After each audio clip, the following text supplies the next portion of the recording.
Hello friends, welcome you all.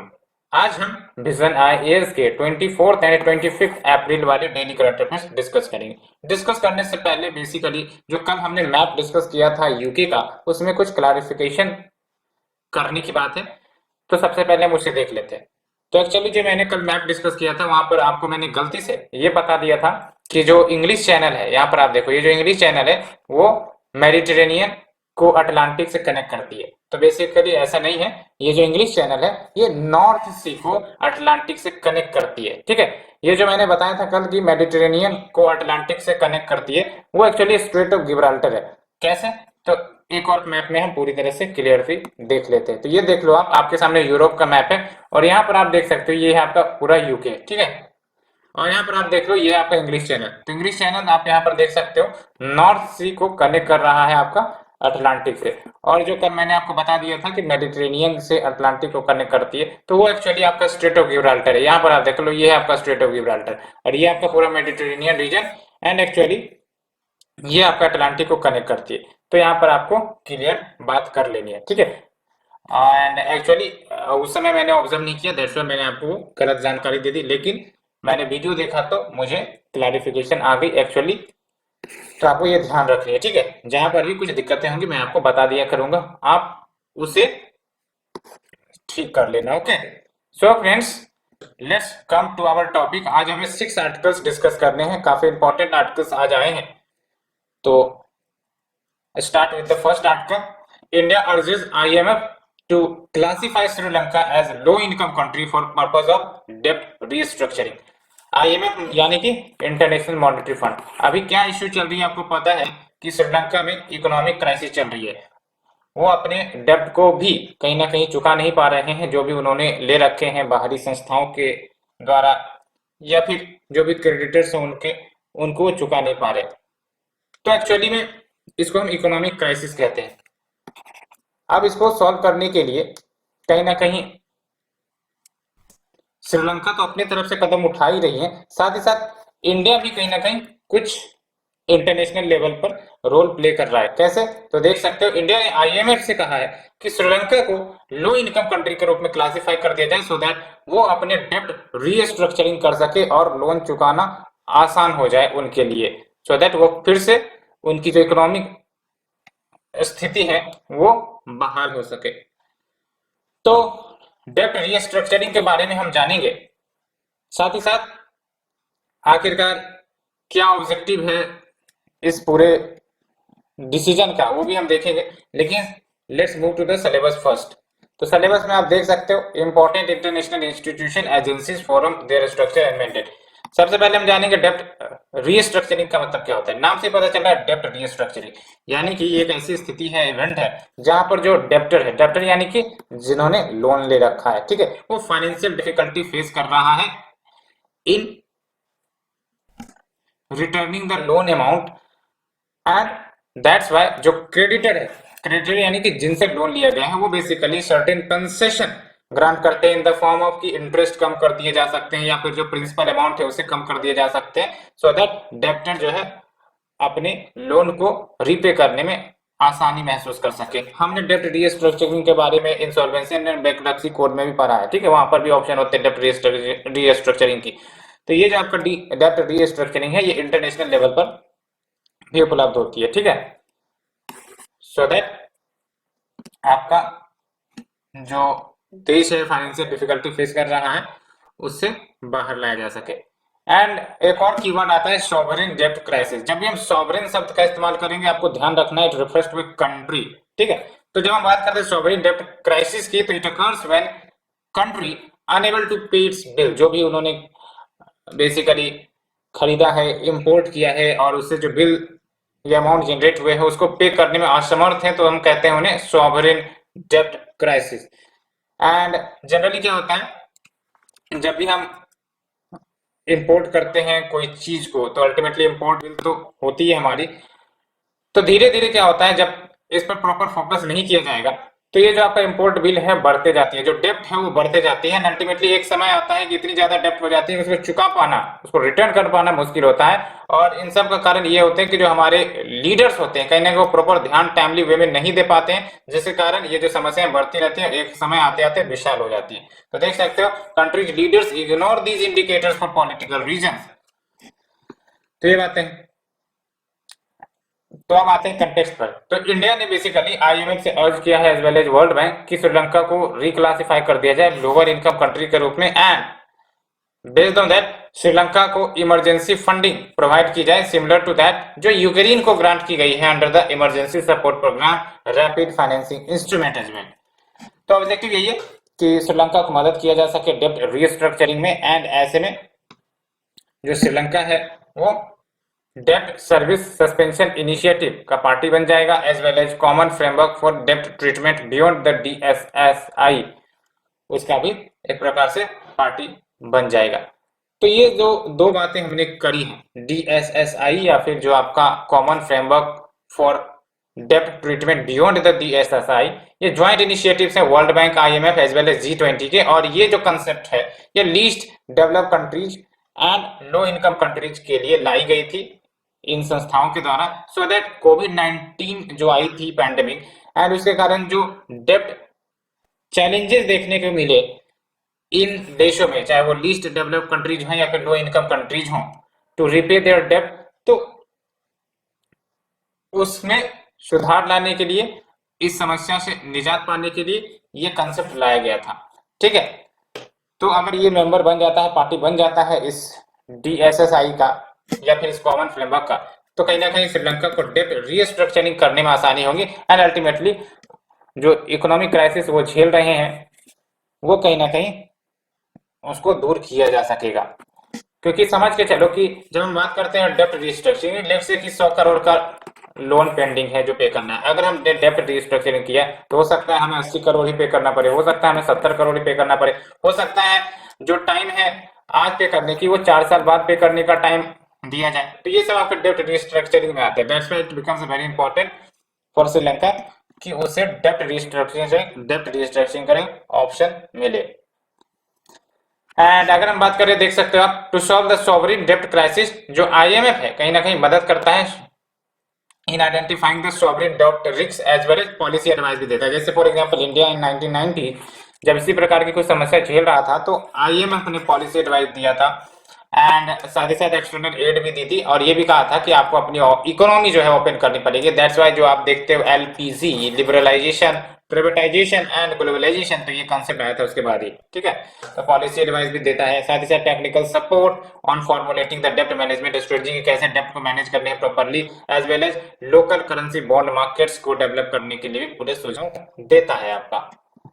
So friends, ये हमने first article detail से discuss किया। Let's move to the second article.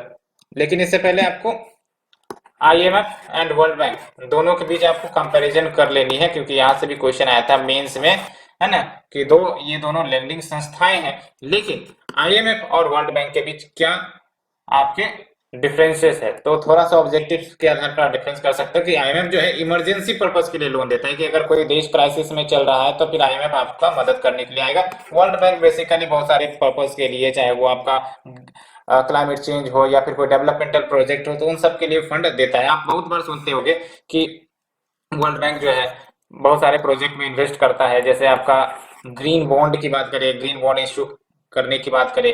ठीक है, तो ये दोनों के बीच में आपको थोड़ा सा डिफरेंसेस ध्यान में रखनी है। So friends, let's move to the second article. Indonesia bans palm oil exports in new hit to global supply. कहने का मतलब यह है कि इंडोनेशिया जो कि लार्जेस्ट प्रोड्यूसर है पाम ऑयल का, अब वहां पर ही पाम ऑयल की कमी देखने को मिल रही है। दैट्स व्हाई उन्होंने जो पाम ऑयल के एक्सपोर्ट्स है उस पर बैन लगा दिया है। अब जाहिर सी बात है, अब वर्ल्ड ओवर पर पाम ऑयल की डिमांड इतनी ज्यादा होती है, अब अगर इस पर बैन लगाया जा रहा है तो इसका असर कहीं ना कहीं ग्लोबल लेवल पर देखने को मिलेगा, in terms of supply constant as well, in terms of price rise as well, तो दोनों के फील्ड में। ठीक है, तो कारण क्या है आखिरकार पाम ऑयल क्राइसिस के, और इसका इंपैक्ट इंडिया पर क्या होगा। जब भी ऐसी कोई चीजें होती है ध्यान में रखना है कि what will be the impact of these events on India, क्योंकि डायरेक्ट आपका सिलेबस में ही है कि अगर कोई ग्लोबल एक्शंस रिएक्शंस हो रहे हैं, अगर उस पर कोई इंडिया का प्रभाव आता है तो वहां से क्वेश्चन निकल जाते हैं। तो अगर हम बात करेंगे पाम ऑयल क्राइसिस के बारे में, तो कारण क्या है उससे पहले हम लोग सिलेबस डिस्कस कर लेते हैं। When we talk about the syllabus, हालांकि है तो ये इंडोनेशिया का इश्यू, लेकिन हम इसको कवर करेंगे transport and marketing of agriculture produce and issues related to constraint, because palm oil को इंडिया में भी काफी ज्यादा मात्रा में कंज्यूम किया जाता है। ठीक है, तो देख सकते हो the step comes in the backdrop of Indonesia, who is world's largest producer and exporter of palm oil। वहां पर ही अब डोमेस्टिक शॉर्टेजेज हो रही है, अब वहीं पर जब डोमेस्टिक शॉर्टेजेज हो रही है तो फिर एक्सपोर्ट क्या करेंगे वो, ठीक है। तो इसके कारण आपका प्राइस कंट्रोल एंड एक्सपोर्ट कब्स लगाई गई है। तो reasons behind palm oil crisis in Indonesia, तो आप देख सकते हो पहला कारण है डोमेस्टिक शॉर्टेज। डोमेस्टिक शॉर्टेज क्यों हो रही है? बिकॉज वहां पर जो डिमांड है पाम ऑयल की वो बढ़ रही है, साथ ही साथ जो आपका जो टॉप प्रोड्यूसर्स है पाम ऑयल का, लाइक द इंडोनेशिया मलेशिया, वहां पर जो आउटपुट है पाम ऑयल की वो कहीं ना कहीं कम हो रही है, कम हुई है, इसीलिए आपका शॉर्टेज देखने को मिल रहा है। साथ ही साथ ये आप ध्यान रखो, यहाँ पर आप सजेशन के रूप में भी यूज कर सकते हो कि इंडोनेशिया ने basically mandatory blending of palm oil in the diesel ये पॉलिसी लेकर आई थी, जिसके कारण काफी अच्छी संख्या में जो आपका पाम ऑयल है वो डाइवर्ट किया जाने लगा।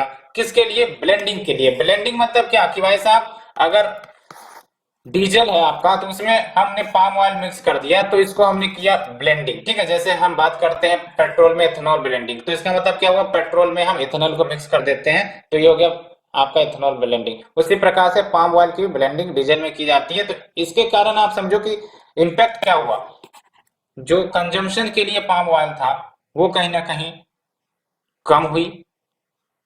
तो इसका इफेक्ट क्या मिला कि जो आपका सप्लाई साइड है वो प्रभावित हुआ and actually it led to the rise in the prices. तो इसलिए कहा जाता है कि जब भी आप कोई डिसीजन लेते हो तो थोड़ा सा देखो कि ग्लोबल लेवल पर वो डिसीजन अगर लिए गए तो उसका क्या इम्पैक्ट हुआ। जैसे फॉर एग्जांपल इंडिया ने भी कहीं ना कहीं इथेनॉल ब्लेंडिंग की पॉलिसी लेकर आया है, जैसे फॉर एग्जांपल E20, तो इसका मतलब 20% ethanol blending in the petrol, ठीक है, बाय 2025 पर टारगेट है। अब जाहिर सी बात है कि हम जो है इथेनॉल को या फिर शुगर केन को डाइवर्ट करेंगे किसके तरफ? पेट्रोल ब्लेंडिंग में। तो क्या इसका इम्पैक्ट हमारे शुगर केन प्रोडक्शन पर, शुगर केन की सप्लाई पर हो सकता है? तो ये भी आपको ध्यान में रखनी है, ठीक है। तो यहाँ पर है आपका mandatory blending of palm oil in the diesel, तो ये उन्होंने मैंडेटरी कर रखे थे जिसके कारण आपका जो सप्लाई है फॉर द कंजम्पशन पर्पसेस वो कहीं ना कहीं कम हो गए and ultimately it led to the rise in the prices and production constant. तो ये बात हो गई। अब बात करते हैं supply side disruption. Supply side disruption कैसे? तो देख सकते हो जो अदर कुकिंग ऑयल्स है, ठीक है, जिनका इस्तेमाल खाने पीने में किया जाता है, उनके सप्लाई में भी डिस्ट्रप्शन हुई है। जैसे फॉर एग्जांपल सनफ्लावर ऑयल की बात करें तो सनफ्लावर ऑयल जो है रशिया और यूक्रेन दोनों देश को अगर मिला दे तो nearly 80% of the global trade sunflower oil में ये दोनों देश करते हैं। अब यहाँ पर क्या चल रहा है? वॉर चल रहा है, तो इसका इफेक्ट क्या होगा? वहां के प्रोडक्शन पर होगा, ठीक है। अब जाहिर सी बात है सनफ्लावर ऑयल के प्रोडक्शन कम हुए होंगे लेट से, तो अल्टीमेटली डिमांड किसका बढ़ा होगा? पाम ऑयल का। तो पाम ऑयल का बढ़ा तो इम्पैक्ट क्या होगा? पाम ऑयल की जो प्राइसेस है, डिमांड है, वो बढ़ जाएंगे। तो जाहिर सी बात है आपका पाम ऑयल का डिमांड बढ़ गया, है ना, बिकॉज सनफ्लावर ऑयल की जो प्रोडक्शन है वो कहीं ना कहीं इफेक्ट हुई है because of this Russia Ukraine war. And दूसरा आप देख सकते हो क्लाइमेटिक इवेंट भी कहीं ना कहीं प्रभावित कर रहा है। फॉर एग्जांपल सोयाबीन ऑयल जो वन ऑफ द ऑयल है फॉर द कंजम्पशन, तो यहाँ पर भी सप्लाई इश्यू आया। कैसे? ड्राई वेदर के कारण इन द साउथ अमेरिका। तो देख सकते हो how the climatic event affecting the crops या फिर ऑयल सप्लाई ग्लोबली, ठीक है। तो ये दोनों हमने देखा।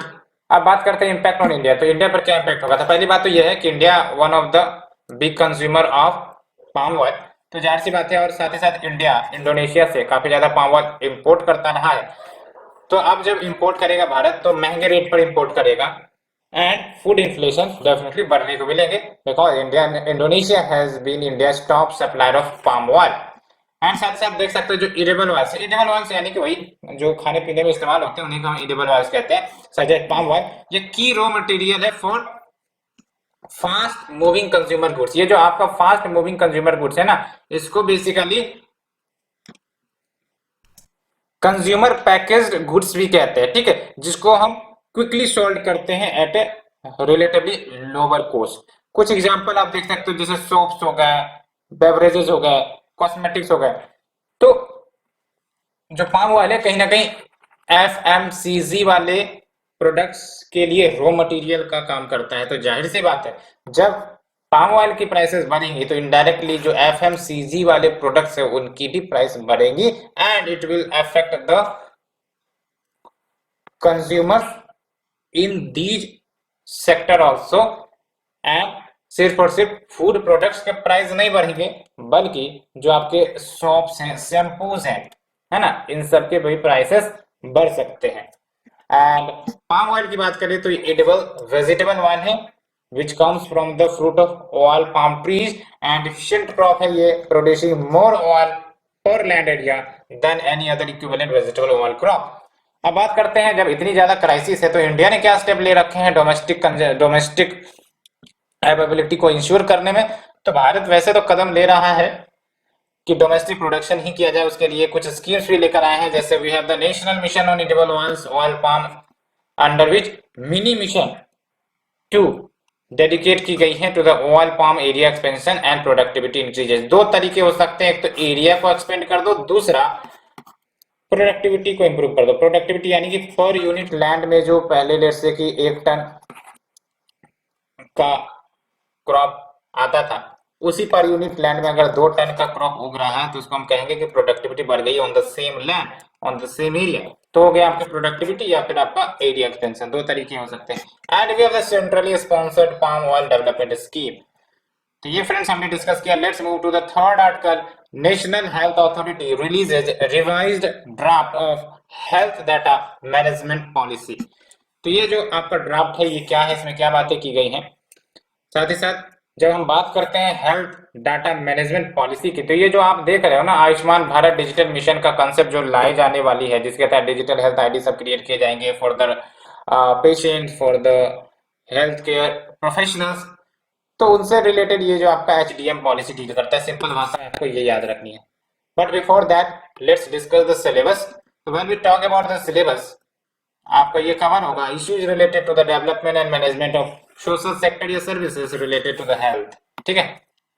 तो ये जो आपका एचडीएम पॉलिसी है ये कहीं ना कहीं फर्स्ट स्टेप होगा in realising Ayushman Bharat digital missions guiding principle of security and privacy by design. और जब भी आपको बात करें आयुष्मान भारत डिजिटल मिशन की तो आपको ही पता है ना, बहुत सारे डाटा कलेक्ट किए जाएंगे इंडिविजुअल्स के, प्रोफेशनल्स के, हॉस्पिटल्स के, क्लिनिक सबके। तो जाहिर सी बात है one of the important aspect is to ensure security and privacy. तो उसी को इंश्योर करने के लिए एचडीएम पॉलिसी में बातें की गई हैं कि कैसे हम प्रोटेक्शन कर सके इंडिविजुअल या फिर डाटा प्रिंसिपल के जो पर्सनल डाटा हेल्थ है उनकी प्राइवेसी उन सबों को। बिकॉज समझ के चलो right to privacy is our fundamental right. आप हमें बताओ कौन से आर्टिकल के अंतर्गत आता है एंड कौन से जजमेंट में सुप्रीम कोर्ट ने राइट टू प्राइवेसी को फंडामेंटल राइट करार दिया था, ठीक है।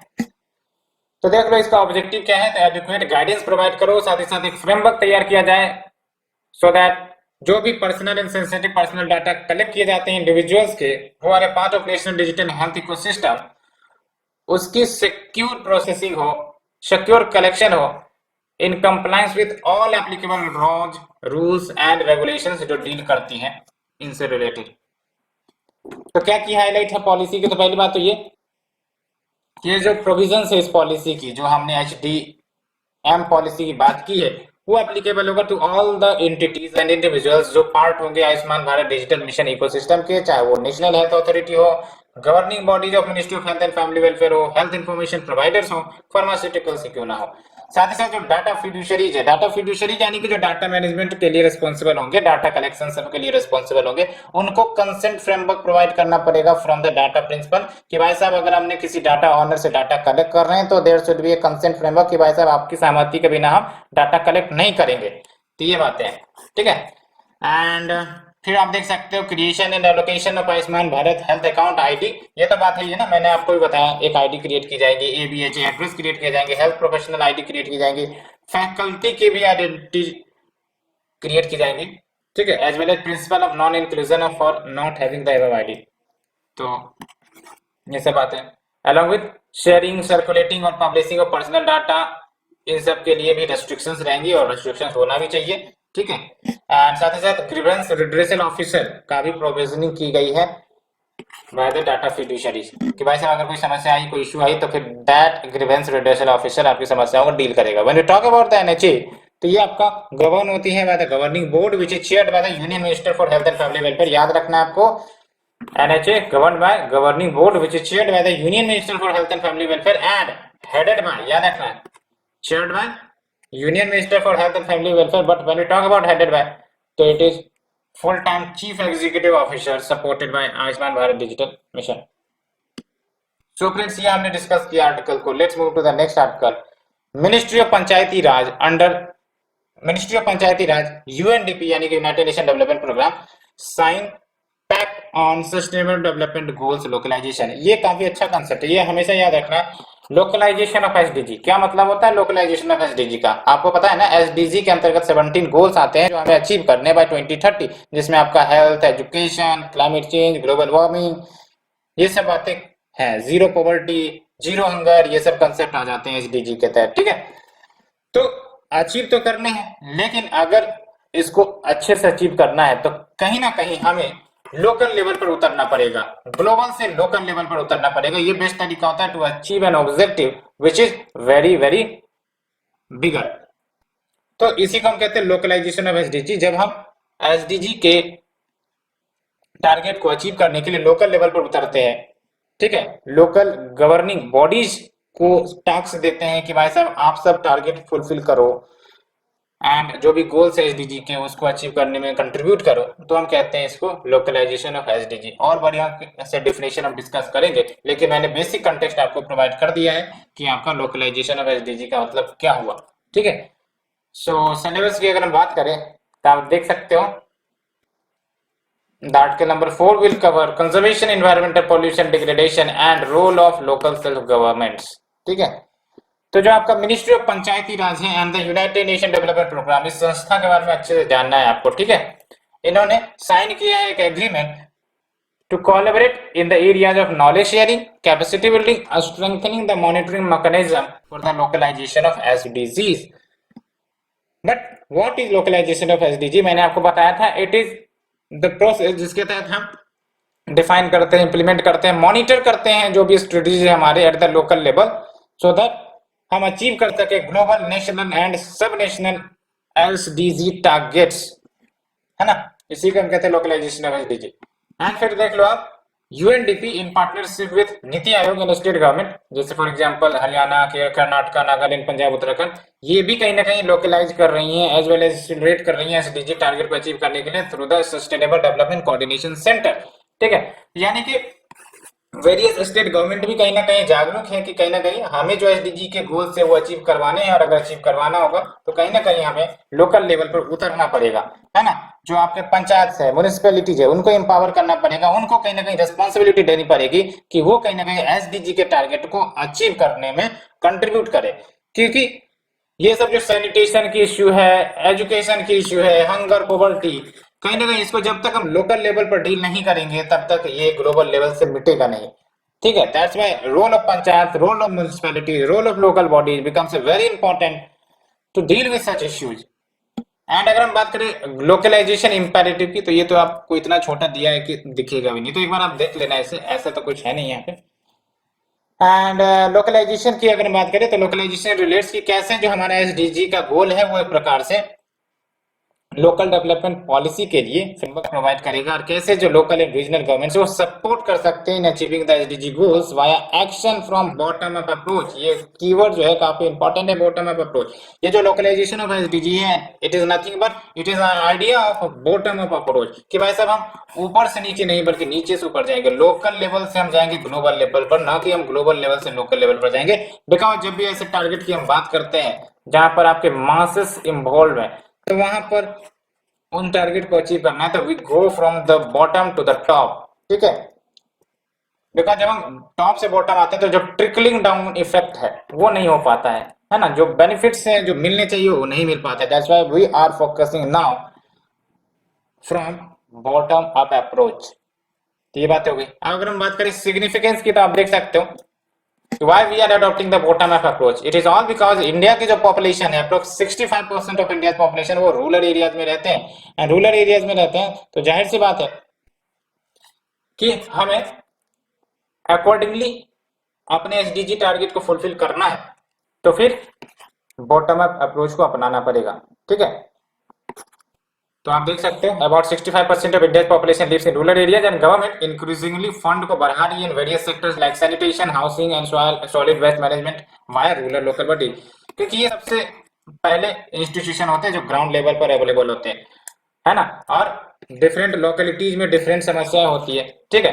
तो each locality can be empowered कि वो अपने अपने लोकेलिटी की समस्याओं को डील करे, सो दैट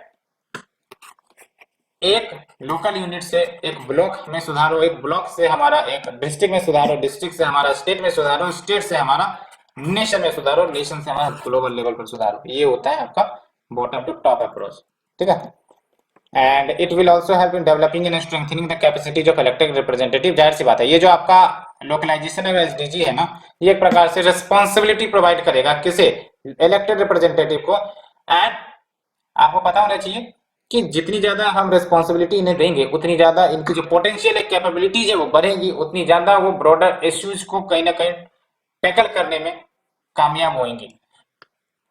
तो it will help in developing and strengthening the capacity of elected representative of 32 lakh elected representative. आप देख सकते हो 32 lakh elected representative of Panchayati Raj institution for good governance and attaining of SDGs bye promoting participatory local planning. Local planning सबके अपने अपने planning हो गए, तो जो जिनकी पॉजिटिव या निगेटिव है उस आधार पर प्लानिंग बनाएंगे, उसको इम्प्लीमेंट करेंगे। And we have the efficient and optimum utilisation of available resources. बिल्कुल सही। मैं कहा आप समझो कि अगर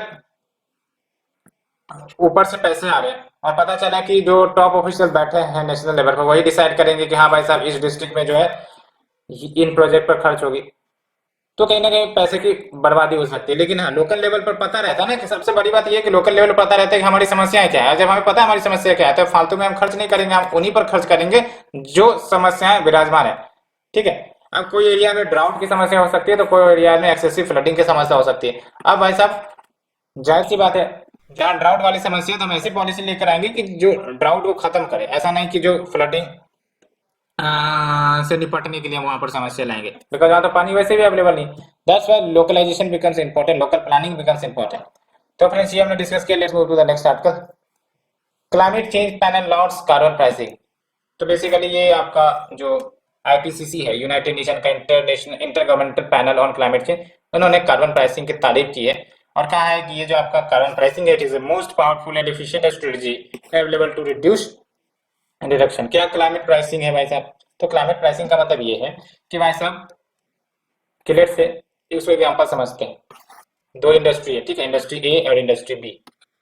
अब इन दोनों इंडस्ट्री को टारगेट दिया गया था कि भाई साहब आप जो है 10 टन से ज्यादा कार्बन डाइऑक्साइड इमिट नहीं करोगे, ग्रीन हाउस इमिट नहीं करोगे, ठीक है।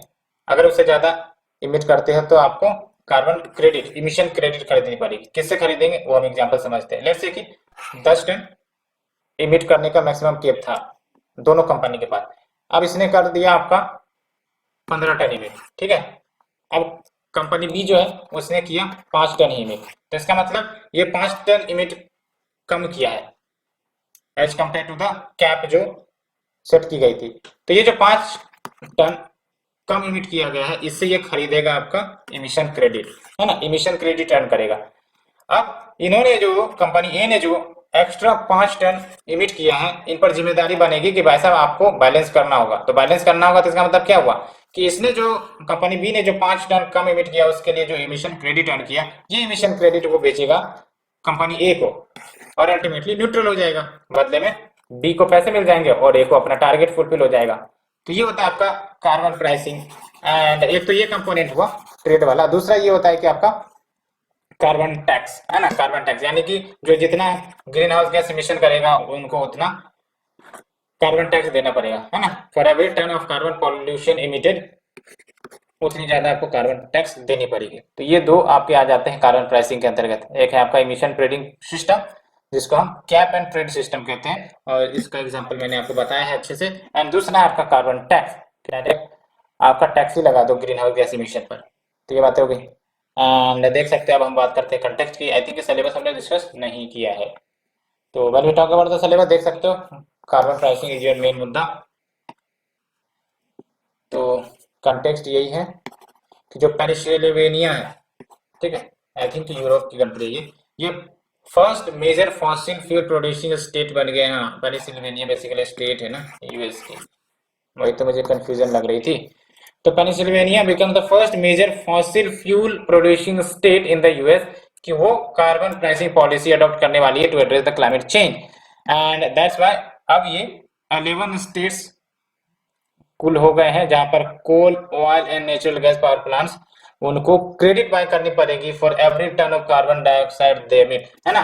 तो जो भी वो एक्सेस कार्बन डाइऑक्साइड वो एमिट करेंगे उनको क्रेडिट खरीदनी पड़ेगी। फ्रॉम होम, फ्रॉम दोज जिन्होंने कम एमिट की है अपने मैक्सिमम कैप से, एंड अल्टीमेटली उन्होंने इमिशन क्रेडिट अर्न किया है, एंड उनसे वो आपका कार्बन क्रेडिट खरीदेंगे।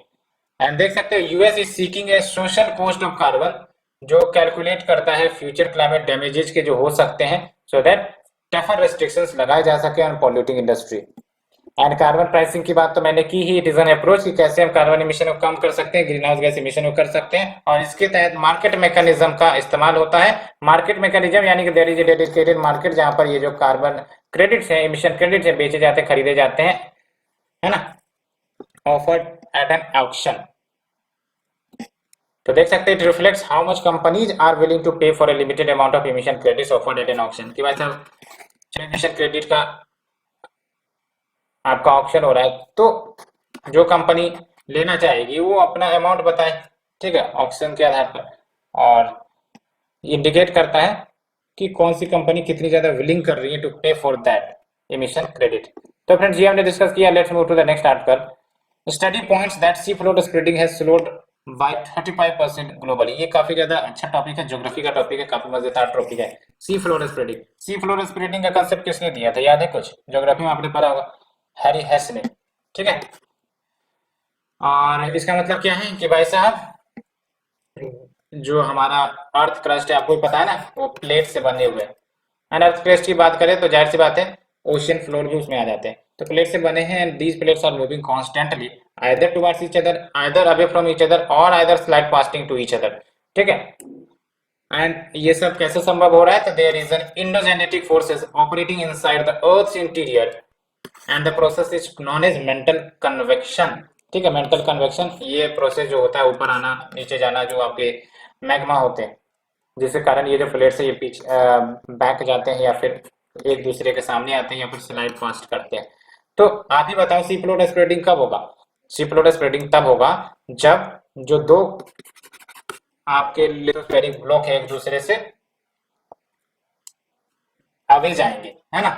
जैसे फॉर एग्जांपल ये प्लेट इधर जा रहा है, ये प्लेट इधर जा रहा है, तो यहाँ से मैग्मा निकलेगा, एंड अल्टीमेटली ये आपका सी फ्लोर स्प्रेडिंग होगा। एंड याद रखना है, sea floor spreading leads to construction of new crust, नए क्रस्ट का निर्माण करता है, बिकॉज ये सब जो मैग्मा है एडिशन हो रहे हैं ना, यही अगर आपका टुवर्ड्स ईच अदर आते हैं तो डिस्ट्रक्शन ऑफ क्रस्ट होता है, बिकॉज एक प्लेट कंज्यूम हो जाएगा दूसरे प्लेट के कंपेरिजन में। तो ये सब बातें कुछ है ज्योग्राफी के जो आपको ध्यान में रखने हैं to get clarity over that. हालांकि उतनी डिटेल में मैं नहीं बता सकूंगा because time is very much less. देख सकते हैं ऑलरेडी 35 मिनट्स तो हो चुके हैं। तो सिलेबस की बात कर लेते हैं। तो आप देख लो, डायरेक्ट टॉपिक है आपका geophysical phenomena such as earthquake, tsunami, volcanic activities, cyclones, ये सब आ जाएंगे आपके। तो अभी क्या हुआ है कि आपका सी फ्लोर स्प्रेडिंग का जो पेस है, स्पीड है, वो 35% स्लो हुई है। तो देख सकते हो इसके स्टडी के लिए जो रिसर्चर्स है उन्होंने मैग्नेटिक रिकॉर्ड्स की स्टडी की थी, which is present in the rocks on the oceanic crust of 18 large spreading ridges. Ridges आपके अंडर सी माउंटेन्स होते हैं, और वहां के रॉक्स का सैंपल के रूप में उन्होंने कलेक्ट किया है for this research work to calculate how much oceanic crust has formed over the last 19 million years, या फिर 1.9 करोड़ ईयर्स की फाइंडिंग देख लो क्या है। इन्होंने कहा है कि जो सी फ्लोर स्प्रेडिंग है वो आपका अप्रोक्स 140 mm पर ईयर के रेट से देखने को मिल रही है, जो कभी 200 mm पर ईयर हुआ करती थी, ऑब्जर्व 15 मिलियन ईयर्स एगो। ठीक है, एंड आप देख सकते हो नॉट ऑल रीजेस मूव अलग, यानी कि सारे रीजेस एक समान मूव नहीं करते हैं, कुछ जो है स्पीड में मूव कर रहे हैं, कुछ जो है उनकी स्पीड स्लो डाउन हुई है। कैसे? तो रीजन जो ईस्टर्न पैसिफिक में देखने को मिलते हैं वो 100 mm पर ईयर स्लोवर है, which lowers the world average of the seafloor spreading rate.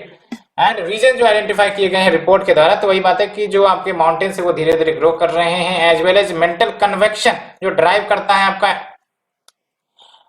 Endogenetic forces को, जिसके कारण आपका माउंटेन बिल्डिंग होती है, फोल्ड माउंटेन्स बनती है ना, प्लेट्स मूव करते हैं, तो कहीं ना कहीं उसमें भी आपका चेंजेज आ रहे हैं। एंड मेंटल कन्वेंशन में क्या होता है? Transport the heat from the earth interior to the surface. About sea floor splitting मैंने आपको बताया, ये जियोलॉजिकल प्रोसेस है जो क्रस्ट को क्रिएट करते हैं, मैंने आपको बताया दे आर क्रस्ट क्रिएटर। ठीक है, एंड टेक्टोनिक प्लेट्स सेपरेट होते हैं इसके तहत, जिसके तहत मैग्मा जो है आपका अर्थ इंटीरियर से निकलकर बाहर आती है क्रस्ट पर, एंड फिर वो सॉलिडिफाई होती है तो न्यू क्रस्ट क्रिएट होता है। And this activity occurs along the mid oceanic ridges, जैसे आपका अटलांटिक में भी आप देखोगे मिड ओशियनिक रीजेज है, सबसे बड़ा long chain mountain of the world under sea, है ना। तो ridges are the large mountain ridges rising from the ocean floor. So friends, ये हमने सारे आर्टिकल डिस्कस किए, होप यू अंडरस्टूड। अगर आपको अच्छी लग रही है तो आप लाइक शेयर सब्सक्राइब करना ना भूले। Thank you friend, thank you very much for the cooperation.